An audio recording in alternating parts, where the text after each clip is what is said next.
Hey guys, this is Amy. Welcome to Gluten Free for All. And let's get into the video.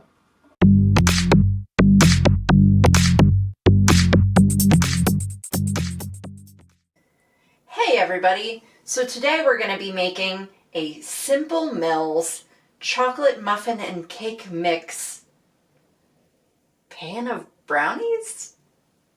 We'll talk about that in a bit, but then we're going to ice them and put red sugar on them, and they'll be very Valentine-y. So happy Valentine's Day. And if you don't have a Valentine, eat a pan of brownies. If that's what you want to do to love yourself on Valentine's Day. So we're going to start by mixing these ingredients. I need to read the directions. This box is open because I have pre-opened it, and I've cut a little notch in the bag of mix so that it'll be easier for me to pour and not make a huge mess, hopefully. I'm a big mess maker. So the reason why we're doing brownies is because even though this says Simple Mills chocolate muffin and cake mix, it is also something you can make brownies out of according to the back.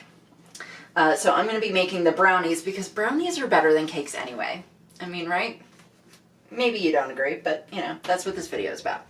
So I've preheated the oven to 375 degrees because it says if you want dense brownies as opposed to cakier brownies, 375 degrees is your temp. If you want cakier ones, 350. So first we're going to crack our eggs into the bowl, then put in the melted butter, then put in the vanilla, and then we'll whisk it. And then we'll whisk in the dry ingredients.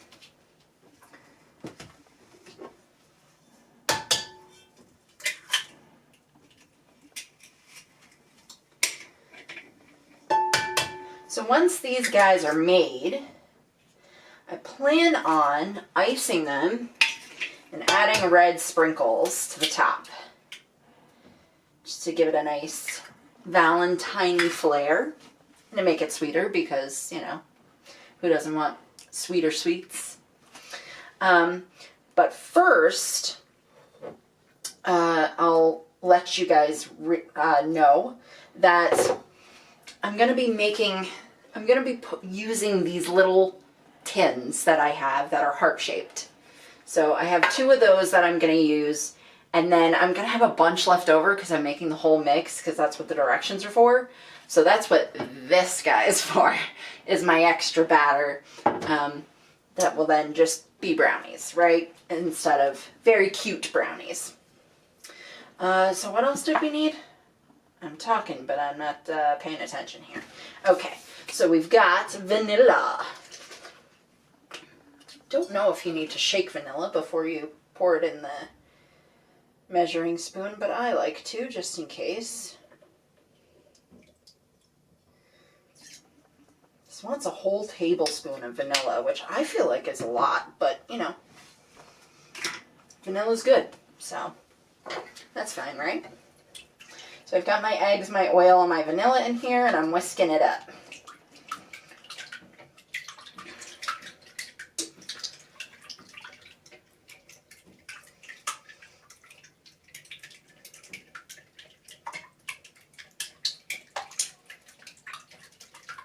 That noise is lovely. I really like it. Alright, now we add in our dry ingredients, which is just our sugar and our mix. So let's see if I can do this without making a huge mess, which was the whole point. Ooh. I was pretty impressed with how simple the instructions were on here. Usually when it comes to baking, I need super simple or else it's just not happening. Cooking I'm a lot better at because I can wing it and it works somehow. But with baking, that doesn't fly. This seems like it's a little drier than it ought to be, but I guess we'll find out in a minute.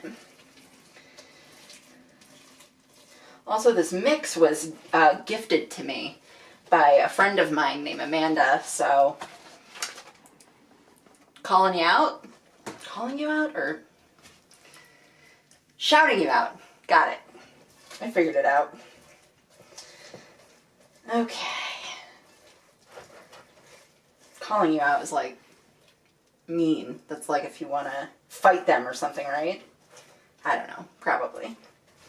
Alright, so that's done. That's looking like batter, right? Pretty good. Let's see. What does it say now? It just says to spread it evenly into a greased pan. So I didn't grease it yet, so that's what the pan is for. So we pan this up. Oh geez. Whoa. Whew. Okay, I'm going to pan the whole kitchen, I guess. I don't really know how to do these because they're very small.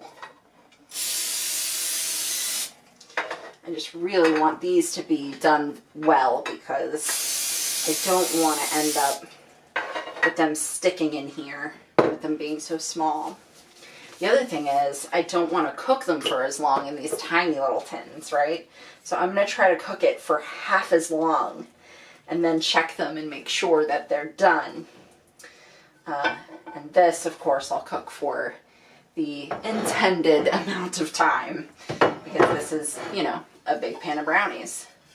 But I shouldn't start with that. Let me take this whisk out of here because it's kind of, ooh, it's kind of neat, right? All right.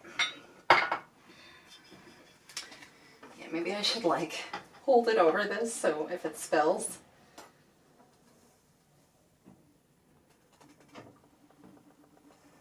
Ooh. I don't want to put too much because I assume it's going to expand a little bit, even though it's the brownie and not the cake version of this mix. Ooh. We'll clean that up in a minute.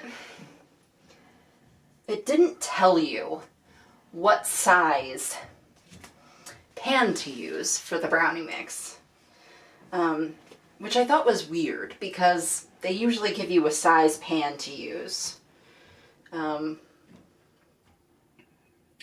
It's coming out very slowly. I'm being assisted here. Let's see. Thank you.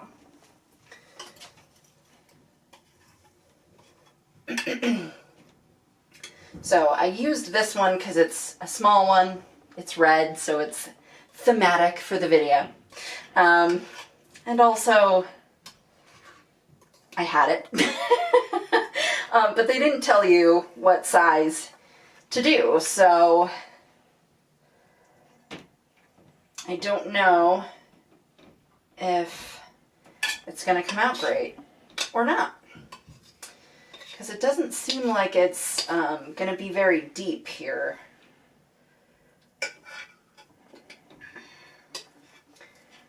I don't want to cover the shot with my arm here, but I need to use my right hand to get this out of here. Okay.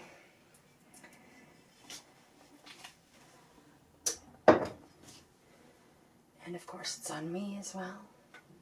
Okay, it mostly came off of this and ended up in my bowl, my sugar bowl.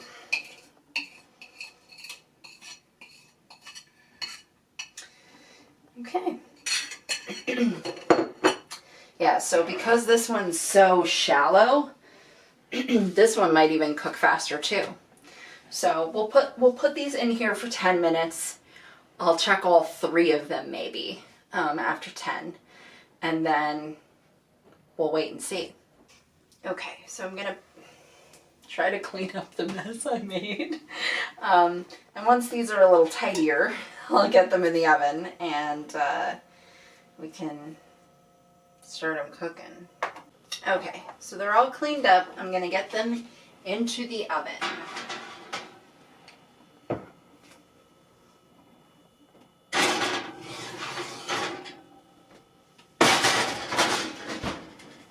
Okay, and we will set the timer for 10 minutes and then check on them then.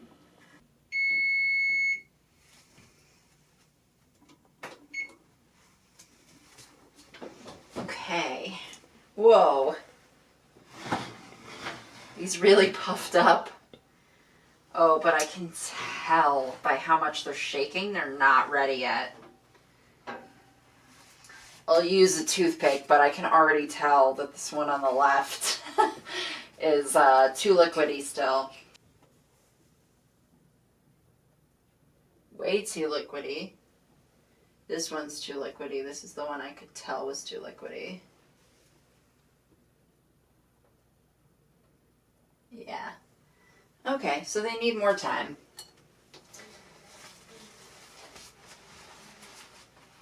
And they seem very underdone, so I might even just put them in for another 10 minutes so they're all in for the full amount of time.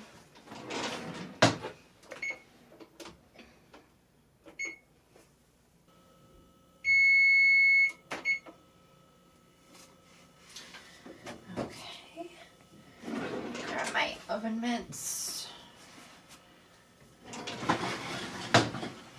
Whoa.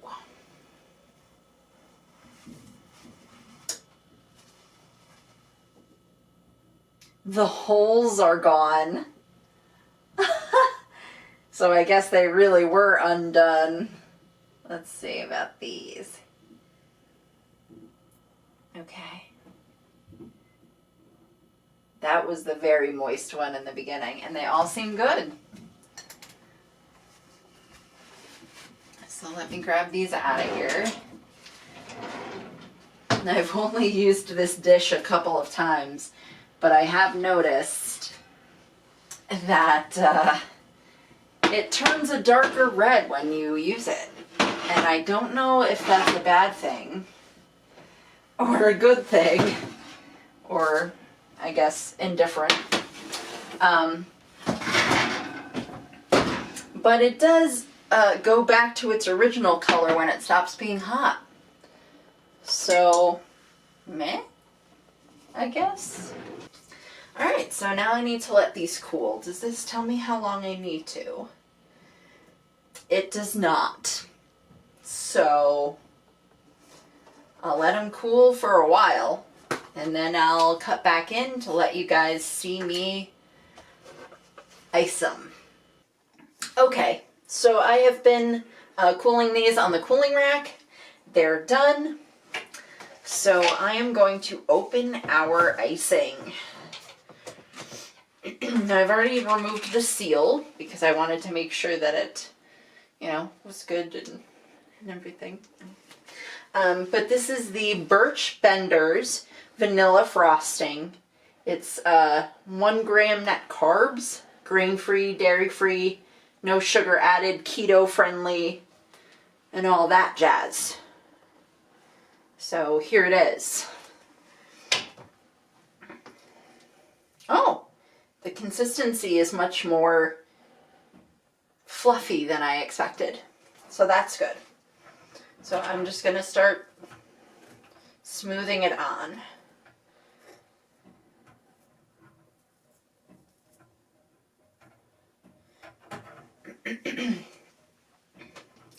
So you might be asking, Amy, why did you decide to make chocolate cupcakes, or in this case brownies, and get vanilla frosting?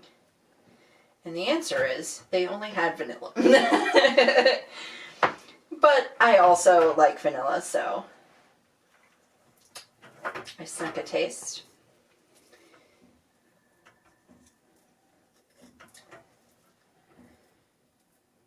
And this is no sugar added and keto, but it's pretty good, I'll say. It's not the sweetest frosting I've ever had, and thank God, because frosting is usually way too sugary. I don't have a huge sweet tooth, so I actually prefer this to regular frosting, to be perfectly honest. But it's pretty close, considering.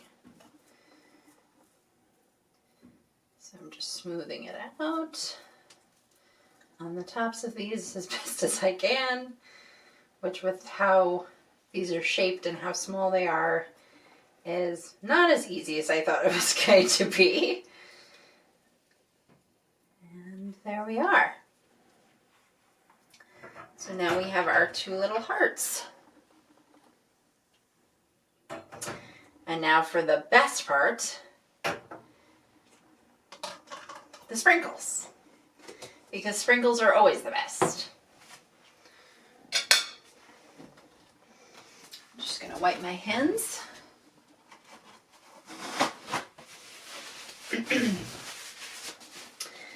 Okay. So I just got red, this is sanding sugar. I'm not really sure what that means, but not sanding any wood over here. I'm just putting sprinkles on.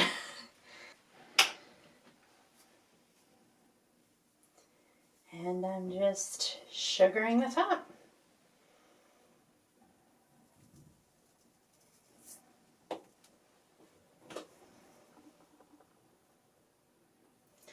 So maybe we can get a nice close-up of these now that they are done being sugared. So here they are, my little heart-shaped brownies with vanilla frosting and red sprinkles and my tray of brownies. So I'm ready to start eating. Okay, so I'm gonna try this.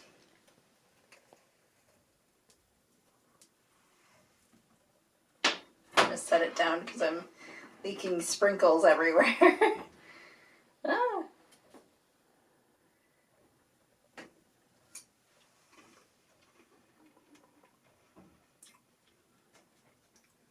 Got a nice crunchy part of the brownie. So I'm going to try now to get the softer spots.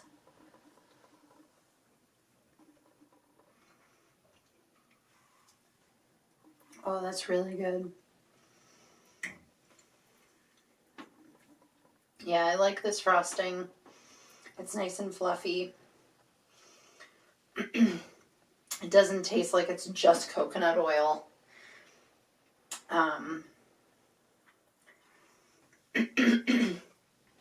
It's rich, like icing is, and it's still pretty sweet considering it's keto friendly. I did put a lot of sugar on top though. But I mean, the brownie is great. I love the crispy edges, but I also like the softer middle spot.